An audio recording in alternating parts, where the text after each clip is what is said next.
2021 оны 7 дугаар сарын 28-ны өдөр Цам гарвын Гангийн нуур маань сэтэрч байгалийн амьсгалт үзэгдэл болж байна. Ингээд та бүхэндээ Цам гарвын уулын маань оройд сэтэрсэн ганг нуурж байгаа байдал харагдаж байна. Тэгээд тоос манарцсан уул нурж байгаа нь харагдаж байна. Тэгээд Баянгол багийн нутагт дэвсгэрүүлэх хад үзүрийн гүүрний дээр бид ирсэн байна. Гүүрэн дээр ирэхэд хад үзүрийн гүүрний орой дээр энэ үерийн ус маань гарсан байна. Хад үзүрийн гүүрний өндөр хөрөөс 48 метр байна.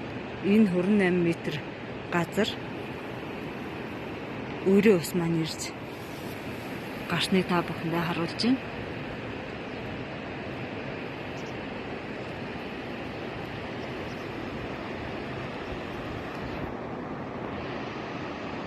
Үерийн ус урсаж байна.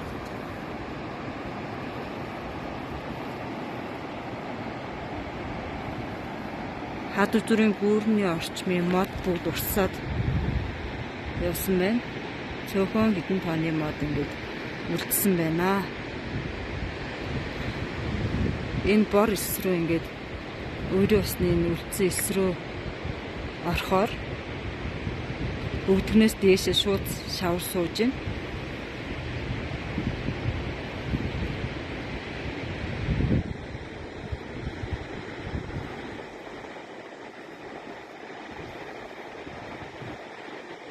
Хад үзүрийн гүүрний уулан дээр энэ үерийн ус маань давж гарсан гэхээр үнэхээр хүчтэй байгалийн амьсгал ус нь харагдаж байна.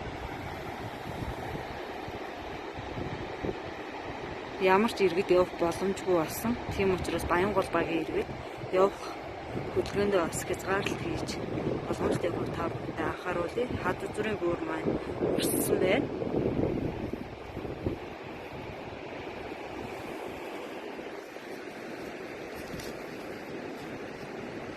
Одоо цаг 17 цаг 40 минут болж байна. Тэгэхэд Цам гарвын Гангийн нуурны дээр ганг үүсэж уул нуруу нурж байгаа тоос бидэнд одоо эндээс харагдаж байна. Тэгэхээр үнэхээр байгалийн амьсгал болж байгаа. Аюултай үзэгдэл юм.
Нөхцөл байдал юм байна.